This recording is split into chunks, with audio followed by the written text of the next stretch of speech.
नाशिक काल, आज आणि उद्या या चर्चेच्या शृंखलेमध्ये आपण विविध विषय बघतोय. आजचा विषय जरी का नाशिकला त्याची ओळख देणारा असला तरी ज्या व्यक्तीची आपण मुलाखत घेतोय त्यामुळे तो जरा हटके. आपण गप्पा मारतोय डॉक्टर योगिनी बुधकर यांच्याशी. यांनी निवडलेला व्यवसाय अगदीच वेगळा. सेरेना मेड्स या नावाने त्यांनी सिन्नरमध्ये त्यांची प्रोडक्शन युनिट सुरू केलं आहे. मेड्स अर्थात मेडरी आणि अल्कोहोलिक मेडरी म्हणजे अल्कोहोलिक बेवरेज बनवण्याची ही जागा. नाशिकला वाईन कॅपिटल म्हणून तर ओळख आहेच आहे, पण नाशिकमधला मेडरीचा हा पहिलाच प्रयोग.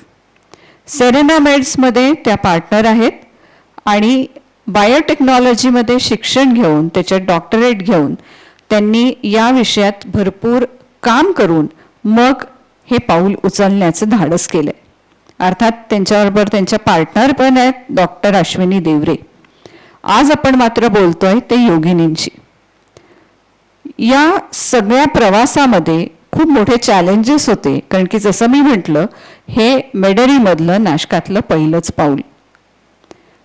या गप्पा मारताना आपण या व्यवसायातलं याला भूतकाळ जरी नसला तरी आज काय आहे आणि याचं भविष्य कसं आहे, योगिनी यांच्यासारख्या तरुण उद्योजिका हे धाडस कसं करतायत आणि एकंदरीत या सगळ्याकडे कसं बघतायत यावर आपण त्यांच्याशी गप्पा मारणार आहोत.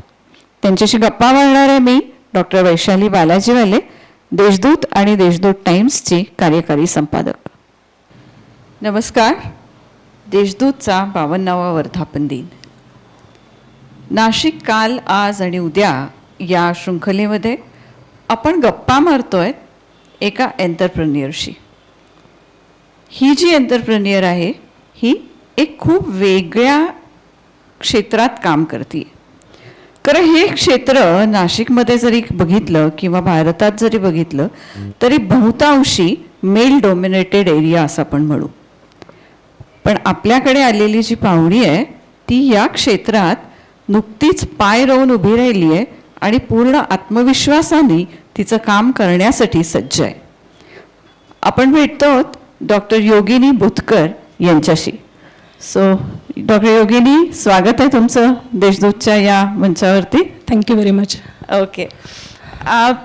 खूप वेगळं काम करताय नाही का तुम्ही? हो. काय आहे म्हणजे तुम्ही म्हणालात की एका मेडरीमध्ये काम करतायत, तर let us know your story. काय आहे ही स्टोरी? मुळात मीड म्हणजे काय हे मी सांगून सुरुवात करते.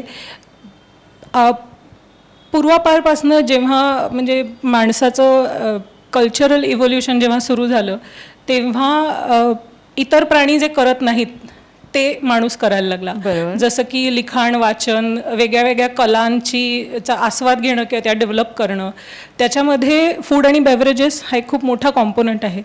दुसरा कुठलाच प्राणी अन्न शिजवत नाही, फर्मेंट करत नाही, काहीच करत नाही जे आपण करतो. आणि तेव्हापासनं अल्कोहोलचा इतिहास इतका जुना आहे जितका जेवण खाण्याचा स्वयंपाक बनवण्याचा इतिहास जितका जुना आहे तितकाच मे बी त्याच्याहीपेक्षा जुना असेल. मुळात 3 म्हणजे एखादी गोष्ट यीस्ट घालून फर्मेंट केली किंवा त्याला आय थिंक मराठी शब्द किणवण आहे. किणवणाने जेव्हा एखादी गोष्ट आपण कन्वर्ट करतो त्यातली साखर हे यीस्ट खातं आणि कार्बन डायऑक्साईड आणि इथेनॉल प्रोड्यूस करतं as a bye product. So ह्या प्रक्रियेने बनलेली जी अल्कोहोलिक बेव्हरेजेस आहेत ती बेसिकली 3 प्रकारची आहेत. बरं. सगळ्यांना वाईन नाशिकमधल्या लोकांना माहितीच आहे. वाईन हे जरी टिपिकली द्राक्ष फर्मेंट करून बनवत असलो तरी कुठलंही फळ फर्मेंट करून बनवलेलं जे अल्कोहोलिक बेव्हरेज आहे त्याला बाय डेफिनेशन आपण वाईन म्हणू शकतो. जसं मॉल्ट्स म्हणजे धान्य कुठलं आपण मॉल्ट धान्याचं कन्व्हर्जन मॉल्टमध्ये केलं आणि ते फर्मेंट केलं तर जे बनतं ते बियर. आणि मध हे जेव्हा प्रायमरी फर्मेंटेबल म्हणून आपण वापरतो तेव्हा जे तुम्हाला फायनल प्रोडक्ट मिळतं त्याला मीड म्हणतात. आणि मीड ही बिअर आणि वाईनपेक्षा सुद्धा जुनं अल्कोहोलिक बेवरेज समजलं जातं. ओके. कारण भरपूर लोकांनी ह्याचा बेसिकली अँथ्रोपॉलॉजिकल अभ्याससुद्धा केलेला आहे. तेव्हा त्यांना असं आढळून आलं की जुन्या जुन्या केव्जमध्ये मीडची भांडी म्हणजे जी त्यांना भांडी सापडली त्याच्यात मीडचे रेसिड्यूज त्यांना सापडले की अल्कोहोल आणि मध हे एकत्र त्यांना त्याच्यामध्ये सापडलं. आणि हे it dates back to almost 7,000 वर्षांपूर्वीचे वगैरे हे अवशेष सापडलेले आहेत. आणि काही लोक म्हणतात त्याच्याही पेक्षा कदाचित मीड जुनी असेल, फक्त आपल्याला सापडली ती 7,000 वर्षांपूर्वीची सापडली असं. आणि ह्याचं मेन कारण हे आहे की कुठल्याही फळांना प्रोसेस करायला लागतं किंवा तुम्हाला धान्याला मॉल्ट करायला लागतं, मग त्याच्यामध्ये जो स्टार्च असतो त्याचं साखरेत कन्व्हर्जन करायला लागतं. So processing is involved. वेराज मधामध्ये शुगर साखर नॅचरली अवेलेबल आहे. जेव्हा पावसाचं पाणी त्याच्यात मिक्स झालं, जे कुठले यीस्ट तेव्हा हवेत अवेलेबल होते, त्यांनी ह्या अतिशय एनरिच्ड रॉ मटेरियलवरती झडप घातली आणि त्यातली साखर खाऊन त्याच्यामधनं अल्कोहोलिक बेवरेज तयार केलं. सो अशी एक म्हणजे आता हे आपल्याला टाइम मशीन असल्याशिवाय कळणार नाही, पण असा एक समज आहे मध्ये की पासर्स बाय ना त्याचा वास आला छान त्याच्या बाजूनी जात असणाऱ्यांना, आणि मग त्यांनी बघितलं की अरे हे काय आहे, आणि मीड ही डिस्कवर्ड आहे, मेड नाहीये. आणि मग त्याचं माणसानी आवडलं काहीतरी छान आहे म्हणून मग त्याला परफेक्ट करण्याच्याकडे लक्ष माणसाचं गेलं. सो प्रोबेबली सगळ्यात जुनं अल्कोहोलिक बेवरेज ज्याचा उल्लेख बाय द वे ऋग्वेदात सुद्धा आहे, अशा प्रकारचं हे प्रॉडक्ट आहे. आणि अश्विनीला आणि मला आम्ही अश्विनी म्हणजे तुमची पार्टनर? येस, हो, मी गोष्ट सांगण्याच्या ओघात गेले. ओके. सो मीड हे असं बेवरेज आहे. आणि जसं वायनरीमध्ये बनते, बिअर ब्रुवरीमध्ये बनते, तशी मीडरीमध्ये बनते. आमच्या ब्रँडचं नाव सिराना मीड्स असं आहे. सो सिराना मीडरी सिन्नरमध्ये आमची सिच्युएटेड आहे. वेन आय से आम्ही, माझी पार्टनर डॉक्टर अश्विनी देवरे आणि मी, आम्ही एकत्र हे प्रोजेक्ट सुरू केलं. राईट. म्हणजे खूप छान इतिहास तुम्ही सांगितला आता मला, ती एक गोष्ट की मीड म्हणजे काय आणि ती कशी बनवली जाते. आता या सगळ्या प्रोसेसमध्ये तुम्ही दोघी कशा येता? अश्विनी आणि मी आम्ही एकत्र PhD करत होतो मुंबईमध्ये, इन्स्टिट्यूट ऑफ केमिकल टेक्नॉलॉजी जी माटुंग्याला आहे.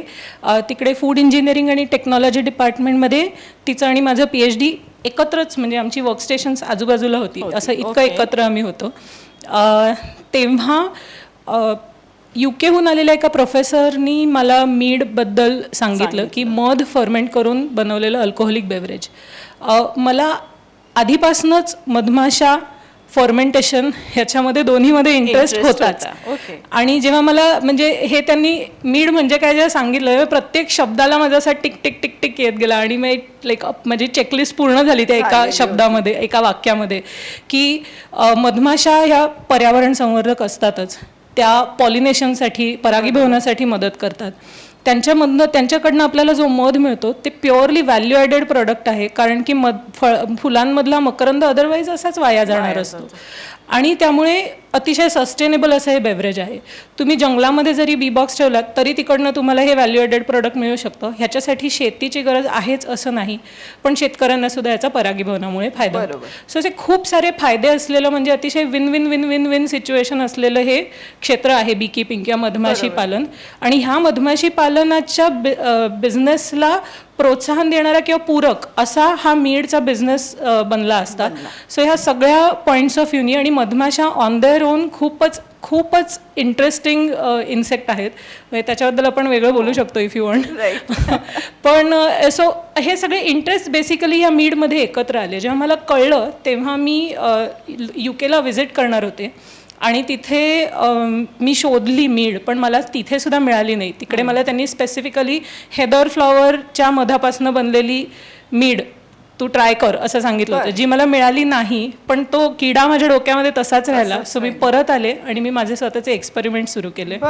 अगदी म्हणजे रिटेल रॅन्डम कुठला तरी ब्रँडचा मध आणि आपली बेकिंग यीस्ट असतं ते, ब्रेड बनवण्यासाठी जे यीस्ट असतं ते, तसं एकत्र करून मी माझी पहिली बॅच केली आणि सरप्रायझिंगली ती खूपच छान टर्नआउट झाली. मग मी माझ्या लॅबमेट्सना वगैरे ते एक्सपेरिमेंट्स चाखवले आणि चाखवले आणि मला प्रोत्साहन दिलं त्यांनी सुद्धा. आणि त्याच्यानंतर मग मी प्रॉपर त्याचा अभ्यास केला, म्हणजे सेल्फ टॉटच म्हणू शकतो आपण, यूट्यूब व्हिडिओज किंवा काही रेडिटचे थ्रेड्स वगैरे वाचून.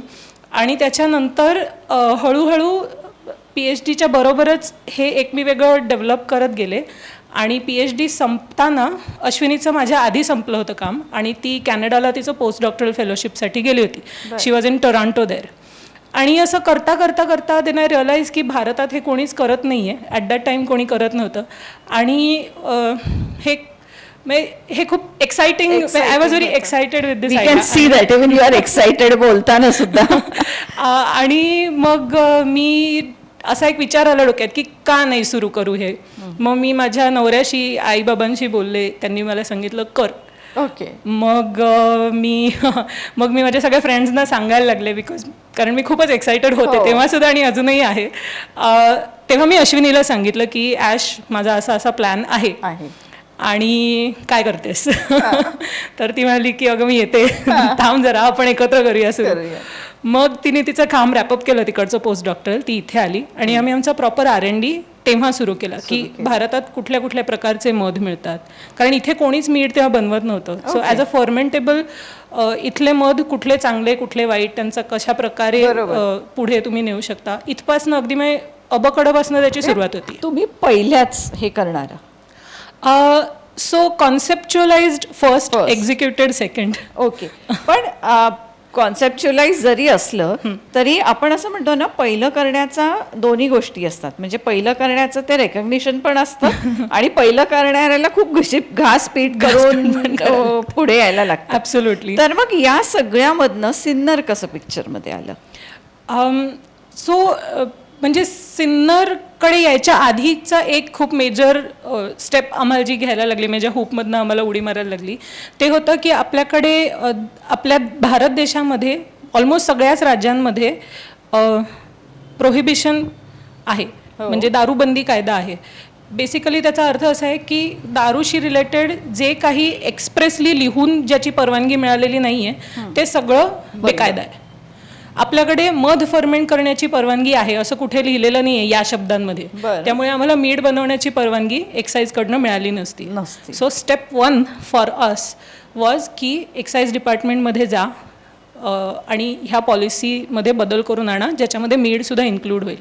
हे सगळं करताना जसं मी म्हटलं की पहिलं तुम्ही आहात आणि पहिलं असताना खूप साऱ्या गोष्टी नव्याने करायला लागतात आणि आपल्याकडे खूप साऱ्या पॉलिसीजच्या गोष्टी असतात आणि तुम्ही सांगताय की मीड हे काही कुठल्या पॉलिसीमध्ये नव्हतं. नाही, कुठल्याच डेफिनेशनमध्ये ते बसत नाही, कारण की मध फर्मेंट करण्याची एक्सप्रेस परमिशन एक्साईजच्या कुठल्याच कायद्यामध्ये लिहिलेली नव्हती. सो आमचा पहिली स्टेप आमच्यासाठी ही होती की मंत्रालयात जा, तेव्हाच्या उत्पादन शुल्क मंत्र्यांची भेट घ्या आणि त्यांना कन्व्हिन्स करा की तुम्ही हे अमेंडमेंट करून आणा कायद्यामध्ये असं. ती मीटिंग अरेंज व्हायला बराच वेळ गेला, म्हणजे ऑलमोस्ट 9-1 महिने आमचे ती मीटिंग मिळण्यासाठी गेले. आम्ही पूर्ण प्रेझेंटेशन वगैरे बनवलं होतं. तेव्हा माननीय चंद्रकांत बावनकुळे साहेब उत्पादन शुल्क मंत्री होते आणि आम्ही त्यांना जेव्हा भेटायला गेलो, लॅपटॉप वगैरे कनेक्ट करत होतो आम्ही प्रोजेक्टरला त्यांच्या कॉन्फरन्स रूममध्ये आणि त्यांनी आम्हाला विचारलं तुम्ही काय करताय. आम्ही त्यांना म्हटलं सर आम्ही प्रेझेंटेशन बनवून आणलं आहे की मीड मेकिंग हे आपल्याकडे कसं उपयोगाचं होईल शेतकऱ्यांसाठी आणि आदिवासी समाजासाठी सुद्धा, जे बीकीपिंग एरवीच करतात आणि त्यांच्या मधाला आम्ही व्हॅल्यू मिळवून देणार आहोत. सो अशा प्रकारचं प्रेझेंटेशन आम्ही कनेक्ट जेव्हा करायला जात होतो तेव्हा सर आम्हाला म्हणाले की पण तुम्ही हे काही करायची गरज नाही आहे, मी ऑलरेडी कन्व्हिन्स्ड आहे. आणि त्यांनी लगेच तिकडे जे अधिकारी उपस्थित होते त्यांना सांगितलं की तुम्ही योग्य ते पेपरवर्क ह्याचं करा आणि विदिन 2-3 मंथ्स तो मला वाटतं कदाचित तुमची sincerity in earnestness in doing what you are doing ही पोचत होती का लोकांपर्यंत?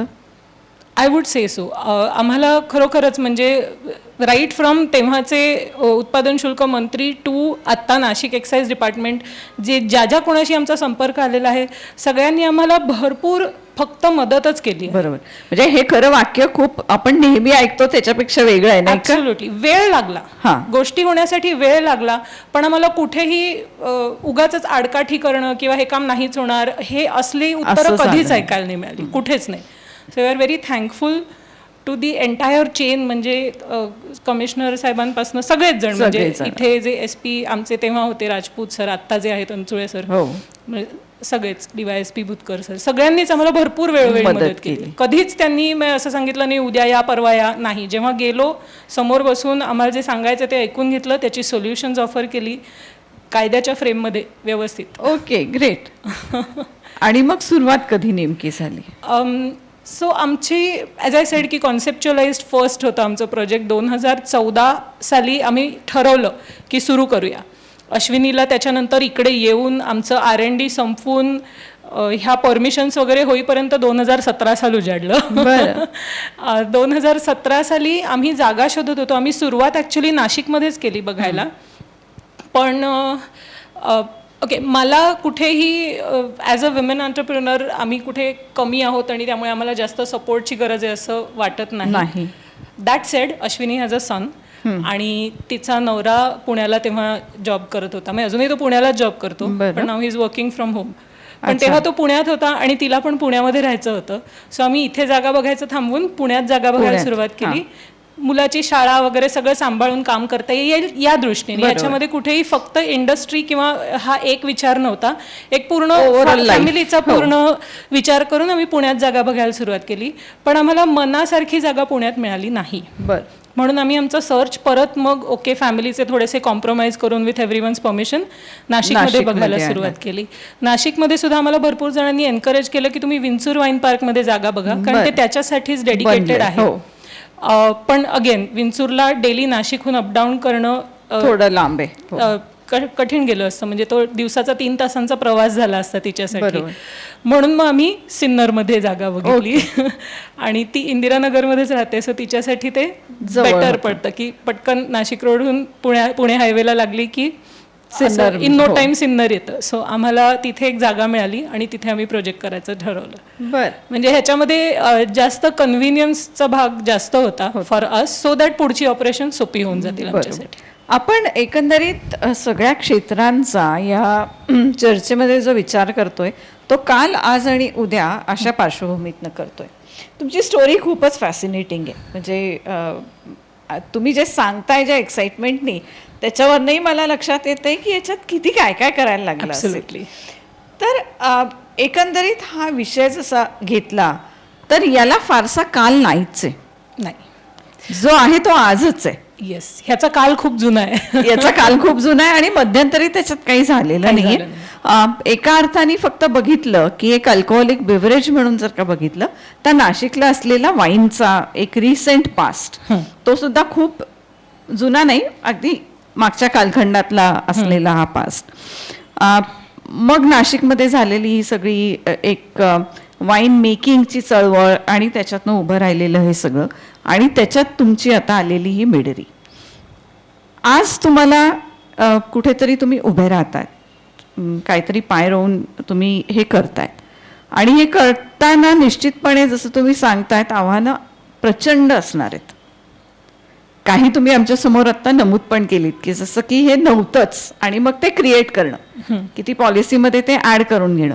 म्हणजे फर्स्ट तर आय सॅल्यूट तुमच्या डेडिकेशनला, आणि आय रिअली ॲडमायर की कुठेही न थांबता आणि ते जिद्द न सोडता तुम्ही आज इथपर्यंत उभे राहिलात. पण हे सगळं करताना एक समाज व्यवस्था म्हणून बघते, म्हणजे I am not talking on gender basis, definitely not, पण तरी सुद्धा की या एरियामध्ये 2 मुलींनी येऊन काम करणं, ते सुद्धा पहिल्यांदा अशी त्याची रुजवातच करणं, हे कसं बघितलं गेलं? याला काय सपोर्ट मिळाला, याला काय सपोर्ट नाही मिळाला? लार्जली कोणाला जर सपोर्ट करायचं नव्हतं तर त्यांनी ते आमच्या चांगल्या नशिबाने स्वतःपाशीच ठेवलंय अजूनपर्यंत तरी. पण आम्हाला सपोर्टच मिळाला, म्हणजे इन्क्लुडिंग फॅमिली, फ्रेंड्स, सगळ्यांकडनं प्रोत्साहन आणि आधार, ह्याच 2 गोष्टी मिळालेल्या आम्हाला आहेत. त्याच्यामुळे असा प्रॉब्लेम काही दिसत नाही, कधीच नाही. याचं मार्केटिंगचं काही तुम्ही सुरुवात केली आहे का? म्हणजे आता तुमच्याकडे प्रोसेस होत आहे, बनत आहे, की जसं तुम्ही म्हणाला मध तुम्हाला मिळतंय, फळं नाशिकला, बऱ्यापैकी फळं नाशिकलाच अवेलेबल आहेत, तर रॉ मटेरियल तुमचं इथे आहे, तुमची मीटरी उभी राहिली आहे, तुमची इक्विपमेंट्स लागलेली आहेत, मेजर पार्ट येतो तो मार्केटिंग. मार्केटिंगचा. त्याच्यामध्ये भरपूर जास्त चॅलेंजेस आहेत. ॲज आय सेड, आपल्याकडे प्रोहिबिशन आहे, दारूबंदी कायदा आहे, त्यामुळे आपल्याला ह्याची कमर्शियल ॲडव्हर्टिजमेंट करता येत नाही. खूप रेस्ट्रिक्टेड पद्धतीने याचं मार्केटिंग करता येणं पॉसिबल आहे. जाहिरात कुठेही करता येणं पॉसिबल नाही आहे. आणि त्यात डिसेंबरमध्ये आम्ही 2019मध्ये जेव्हा सेल करायला सुरुवात केली, आपल्याकडे भरपूर सारे वाईन फेस्टिवल्स, बिअर फेस्टिवल्स होतात. त्याच्यामधनं आम्ही लोकांपर्यंत पोचायला सुरुवात केली. आणि आमच्या म्हणजे खूपच दुर्दैवाने मार्चमध्ये लॉकडाऊन झाला. त्यामुळे आम्हाला हार्डली 2 ते 3 महिने प्रॉडक्टबद्दल लोकांना सांगायला मिळालं. त्याच्यानंतर जुलैपर्यंत हार्डली काही ओपन होतं. आणि जी मेन इंडस्ट्री ज्याच्या थ्रू आम्ही मार्केट करू शकतो, जी की हॉस्पिटॅलिटी इंडस्ट्री आहे, रेस्टॉरंट्स आणि हॉटेल्स, ती अजूनही रेस्ट्रिक्टेड फॉर्मॅटमध्ये चालू आहेत. लोक जायला सुद्धा कचरत आहेत. भरपूर लोकांना हॉटेल्स, आपली रेस्टॉरंट्स बंद करायला लागली आहेत. लोक आउट ऑफ जॉब आहेत. त्यामुळे हा जो पिरियड आहे तो आमच्यासाठी अदरवाईज सुद्धा टफ गेलाच असता, पण आत्ता तो जास्त टफ जातोय.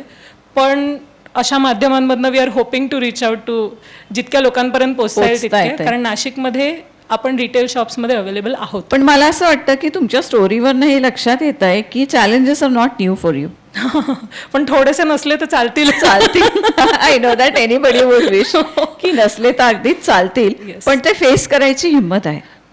येस, म्हणजे सिराना मीड्स हे माझं आणि अश्विनीचं बाळ आहे. सो ते स्वतःच्या पायावर उभं राहीपर्यंत त्याला जे काय लागेल ते सगळं आम्ही करणार. आम्हाला इन्व्हेस्टर्स सुद्धा नाशिकमधलेच मिळाले, अतिशय सपोर्टिव्ह, अतिशय चांगले. त्यांनी आम्हाला सीड कॅपिटलपासनं मदत केली आणि वेळोवेळी मदत केली आहे आत्तापर्यंत. याचं सगळ्याचं फ्युचर कसं दिसतंय, उद्या कसा दिसतोय? आपल्याकडे अंडर ईज ऑफ बिझनेस खूप साऱ्या पॉलिसीज गव्हर्नमेंटनी चेंज केल्या पर्टेनिंग टू अल्कोहोलिक बेवरेजेस, ज्याच्यामुळे प्रोडक्शन हे आम्हाला खूप इझी झालेलं आहे. आता आम्हाला जर गव्हर्नमेंटनी सेलच्या पॉईंट ऑफ व्ह्यूनी काही पॉलिसीज चेंज करून दिल्या, थोडी रेस्ट्रिक्शन्स वगैरे ईज आउट करता आली त्यांना, जसं की ऑनलाईन डिलिव्हरीज वगैरे असतात, तर आम्हाला असं वाटतं की खूप पुढचा रस्ता जो जितका खडतर आहे त्याच्या फक्त अर्धा उरेल. म्हणजे हा एक मेन पॉइंट आहे त्यातला. आणि लोकांना सुद्धा वेगळ्या वेगळ्या प्रकारची त्यांना सुद्धा आता व्हरायटी हवी आहे की वाईन कुठल्याही ब्रँडची प्यायला तरी ती वाईनच असते किंवा बिअर, पण मीड हे काहीतरी नवीन आहे.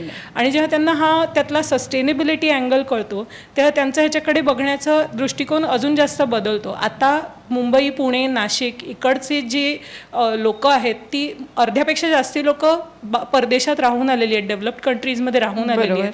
त्याच्यामुळे त्यांच्या स्वतःच्या दृष्टिकोनात बदल पडलेला आहे. जास्त सुजाण ग्राहक ज्याला आपण म्हणतो, विथ डिस्पोजेबल इन्कम. सो ह्या 2 गोष्टी एकत्र आल्यामुळे चीप आणि फो चीप मधला फरक जो आहे तो आता लोकांना कळायला लागलाय की जरी हे प्रॉडक्ट महाग असलं तरी ते का महाग आहे आणि ते त्याची व्हॅल्यू तितकी का आहे हे आपल्याला कळतं. आणि मग आपण त्यात एवढा खर्च करायला तयार असतो, बिकॉज वी नो की ह्यातला खर्च केलेला पैसा कुठल्या तरी निगेटिव्ह गोष्टीला सपोर्ट करणार नाहीये, जसं की चाइल्ड लेबर असेल किंवा कुठेतरी पोल्युशन जास्त होत असेल. या सगळ्या गोष्टींचा विचार करून खर्च करणारा ग्राहक ह्या शहरांमध्ये आता बनतो आहे, फर्स्ट आणि सेकंड टियर सिटीजमध्ये. आणि त्याच्यामुळे आम्ही भरपूर आशावादी आहोत की आमचं product will definitely pass the test. Definitely. मला असं वाटतंय की तुम्हालाही जाणवलं असेल की प्रत्येक बोलण्यातनं येणारा उत्साह आणि त्या उत्साहाबरोबर येणारा आत्मविश्वास, एक नवीन दिशा घेतलेली आहे, एक नवीन क्षेत्र निवडलेलं आहे योगिनीनी आणि तिच्या पार्टनर अश्विनीनी. आणि इथे त्या पाय रोवून तर उभ्या राहिल्यात, पण त्यांना निश्चित एक आशावाद आहे, एक महत्त्वाकांक्षी आहेत त्या दोघी, आणि त्यांना हा कॉन्फिडन्स आहे की हे निश्चित पुढे जाईल. मला वाटतं की आपण ज्या तरुण पिढीची गोष्ट करतोय की आजची ही तरुण पिढी उद्याचा काळ घडवणार आहे, उद्याचं नाशिक घडवणार आहे, त्यामध्ये अश्विनी आणि आपल्यासमोर असलेली योगिनी या दोघींचा सुद्धा महत्त्वाचा सहभाग असणार आहे. So thank you Yogini.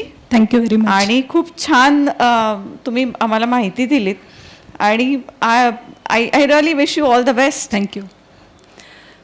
Thank you so much.